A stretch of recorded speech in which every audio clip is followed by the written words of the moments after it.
मानदाता की संतति, त्रिशंकु का स्वर्गारोहण और सगर की उत्पत्ति और विजय। अब हम मानदाता के पुत्रों की संतान का वर्णन करते हैं। मानदाता के पुत्र अम्बरीश के युवनाश नामक पुत्र हुआ, उससे हारित हुआ, जिससे अंगीरा गोत्री हरितगण हुए। पूर्व काल में रसातल में मोन्य नामक 6 करोड़ गंधर्व रहते थे। उन्होंने समस्त नाग कुलों के प्रधान प्रधान रत्न और अधिकार छीन लिए थे। गंधर्वों के पराक्रम से अपमानित उन नागेश्वरों द्वारा स्तुति किए जाने पर उसके श्रवण करने से जिनकी विकसित कमल सदृश आंखें खुल गई हैं, निद्रा के अंत में जगे हुए उन जलाशय भगवान सदेश्वर को प्रणाम कर उनसे नागन ने कहा, भगवान, इन गंधर्वों से उत्पन्न हुआ हमारा भय किस प्रकार शांत होगा? तब आदि अंत रहित भगवान पुरुषोत्तम ने कहा, युवनाश के पुत्र मानधाता को जो यह पुरुकुत्स नामक पुत्र है, उसमें प्रविष्ट होकर मैं उन संपूर्ण दुष्ट गंधर्वों का नाश कर दूंगा।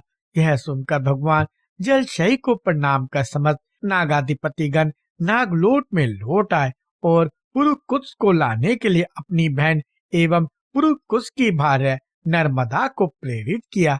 तदंतर नर्मदा पुरुकुत्स को रसातल में ले आई। रसातल में पहुंचने पर पुरुकुत्स ने भगवान के तेज से अपने शरीर का बल बढ़ जाने से संपूर्ण गंधर्वों को मार डाला और फिर अपने नगर में लौट आया। उस समय समस्त नागजनों ने नर्मदा को यह वर दिया कि जो कोई तेरा स्मरण करते हुए तेरा नाम लेगा, उसको सर्पवृक्ष से कोई भय ना होगा। इस विषय में यह श्लोक भी है, नर्मदाय नमः, प्रात नर्मदे नमो निशि, नमोस्तु नर्मदे तुभ्यं त्रायमा विसर्पतः। नर्मदा को प्रातः काल नमस्कार है और रात्रि काल में भी नर्मदा को नमस्कार है। हे नर्मदे, तुमको बारंबार नमस्कार है। तुम मेरी विष और सर्प से रक्षा करो।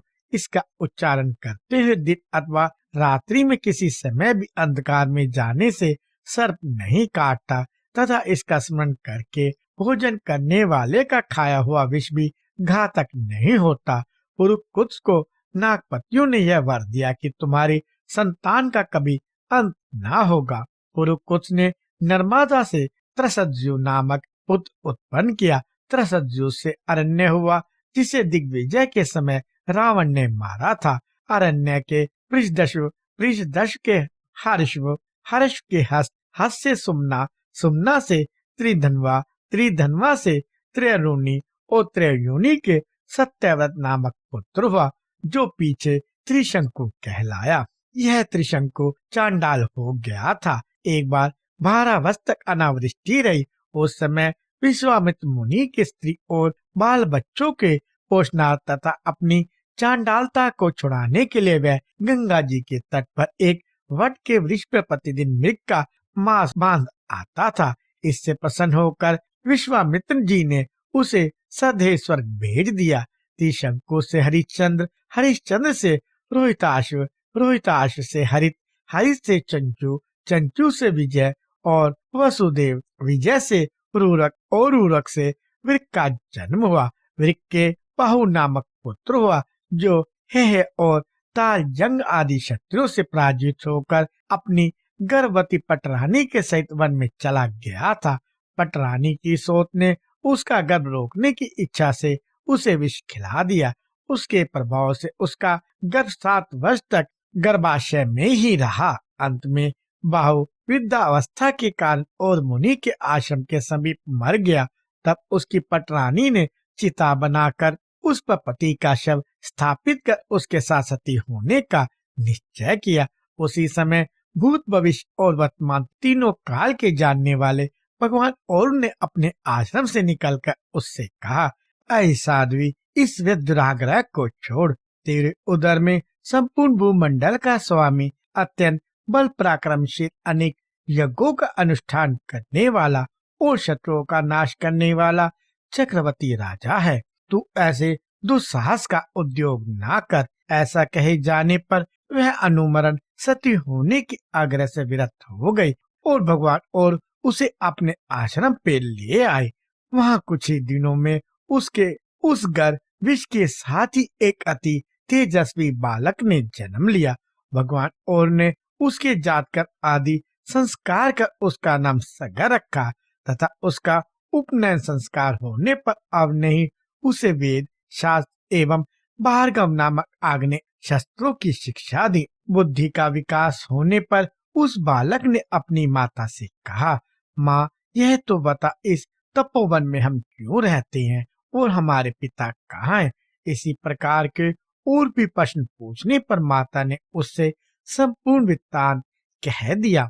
तब तो पिता के राज्य अपहरण को सहन न कर सकने के कारण उसने है और तालजंग आदि शत्रु को मार डालने की प्रतिज्ञा की और प्राय सभी है और तालजंग वंशीय राजाओं को नष्ट कर दिया।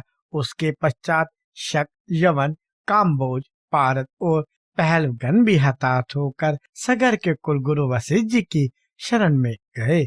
वशिष्ठ जी ने उन्हें जीवन अमृत जीते हुए मरे के समान करके सगर से कहा, बेटा इन जीते जी मरे हुए का पीछा करने से क्या लाभ है? देख, तेरी प्रतिज्ञा को पूर्ण करने के लिए मैंने इन्हें स्वधर्म और द्विजातियों के संसर्ग से वंचित कर दिया है। राजा ने जो आज्ञा कहकर गुरुजी के कथन का अनुमोदन किया और उनका वेश बदलवा दिए।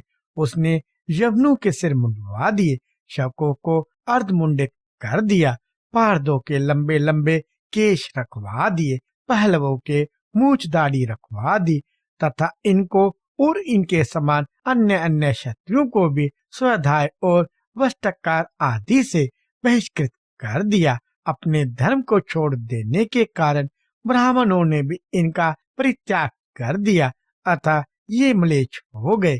तदंतर महाराज सगर अपनी राजधानी में आकर अप्रतिहत सेना से युक्त हो इस संपूर्ण सब द्वीपवती पृथ्वी का शासन करने लगे।